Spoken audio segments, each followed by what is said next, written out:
नमस्कार दोस्तों, मेरा नाम है कार्तिक तिवारी और आप सबका स्वागत है मेरे चैनल विटेल पर।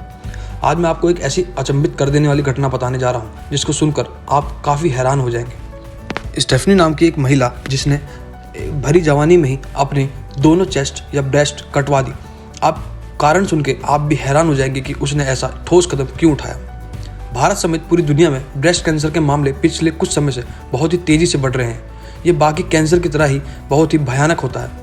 ज़्यादातर मामलों में महिला को अपने ब्रेस्ट कटवाने पड़ते हैं, जो कि उनके लिए काफ़ी दुखदायी होता है। हालांकि स्टेफनी ऐसा नहीं सोचती थी। वह अपनी दोनों ब्रेस्ट कटवा कर दुखी नहीं थी, बल्कि वह अपनी इस नई जिंदगी को लेकर बहुत ही खुश और उमंग से भरी हुई थी। यह घटना अमेरिका के फ्लोरिडा की है, जहां पर 28 वर्षीय स्टेफनी ने कैंसर न होने के बावजूद भी अपने दोनों ब्रेस्ट कटवा दिए। स्टेफनी जर्मिनो नाम की यह महिला 15 वर्ष की उम्र से जानती थी कि उसे ब्रेस्ट कैंसर का खतरा है। जब वह 27 साल की थी तो उसमें BRCA1 जीनोम म्यूटेशन की पुष्टि हुई।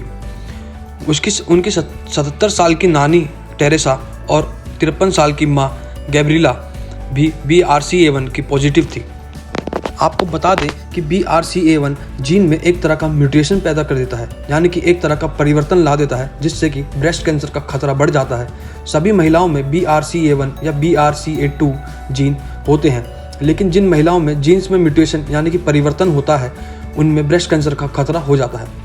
जीन म्यूटेशन कई बार उसे अपना काम ठीक से नहीं करने देता, जिससे कि ब्रेस्ट कैंसर का खतरा यानी कि ब्रेस्ट कैंसर का रोग होने का खतरा काफ़ी बढ़ जाता है। BRCA1 म्यूटेशन की पुष्टि होने के बाद स्टेफनी ने 27 साल की उम्र में अपनी दोनों ब्रेस्ट को कटवाने की प्रक्रिया को आगे बढ़ाने का फैसला लिया। स्टेफनी ने अपने दोनों चेस्ट का ऑपरेशन करवाने के बाद एक बयान में बताया कि उनके लिए यह कटवाना बिल्कुल भी आसान नहीं था। उनका एक बेटा भी है और उनके लिए काफ़ी दुखदायी था, लेकिन कहीं ना कहीं उनके लिए ये कैंसर या ये जो दोनों उनकी ब्रेस्ट थी वो उनकी ज़िंदगी से बढ़कर नहीं थी, यानी कि वो अपने इस फैसले पर बिल्कुल भी पछतावा नहीं करती और वे अपनी इस नई ज़िंदगी को लेकर काफ़ी खुश हैं। स्टेफनी ने बताया कि उन्हें पहले से ही पता था कि मेरे परिवार में स्तन कैंसर का इतिहास रहा है, क्योंकि मेरी नानी को यह 2 बार हुआ था। जब लगभग मैं 15 साल की थी तो मेरी नानी ने मुझे यह बताया कि वे BRCA1 पॉजिटिव हैं, इस वजह से मुझ पर और ज़्यादा खतरा था। स्टेफनी ने बताया कि मुझे पता था कि मुझे ब्रेस्ट कैंसर या ओवेरियन कैंसर होने की 87% संभावना है। स्टेफनी ने अपने ब्रेस्ट के ऑपरेशन या उनको कटवा देने के बाद अपने आप को फ्लैट चेस्ट रहने का ही फैसला लिया। अधिकांश महिला ब्रेस्ट कैंसर में अपनी चेस्ट कटवा देने के बाद ब्रेस्ट इम्प्लांट करवा लेती हैं, जिससे कि उनके पास एक आर्टिफिशियल चेस्ट या यूँ कह लीजिए मानव निर्मित ब्रेस्ट आ जाती है।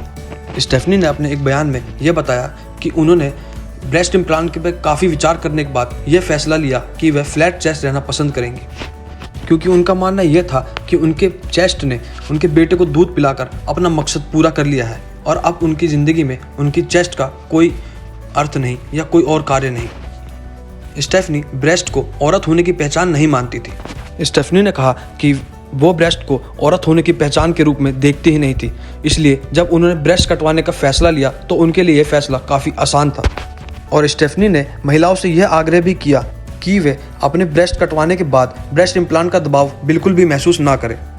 और उन्होंने ये भी कहा कि सिर्फ इसलिए कि समाज ये मानता है कि महिलाओं की पहचान उनके ब्रेस्ट से होती है, इस दबाव में आके महिलाओं को चेस्ट इम्प्लांट नहीं कराना चाहिए। और स्टेफनी ने यह भी बताया कि डॉक्टर ने भी उन पर ब्रेस्ट इम्प्लांट कराने का दबाव बनाया, लेकिन उन्होंने फ्लैट चेस्ट रहने का ही फैसला किया और बताया कि मैं ऐसे ही बहुत आत्मविश्वासी महसूस कर रही हूँ और मैं ऐसे ही अपनी एक सामान्य ज़िंदगी बिताना चाहूँगी। और आज के टाइम पर इंस्टाग्राम, टिकटॉक और काफ़ी सारे सोशल मीडिया प्लेटफॉर्म्स पर स्टेफनी द बूबलेस बेब के नाम से फेमस हो चुकी हैं और आज दुनिया भर में उन्हें लोग बाग जानते हैं।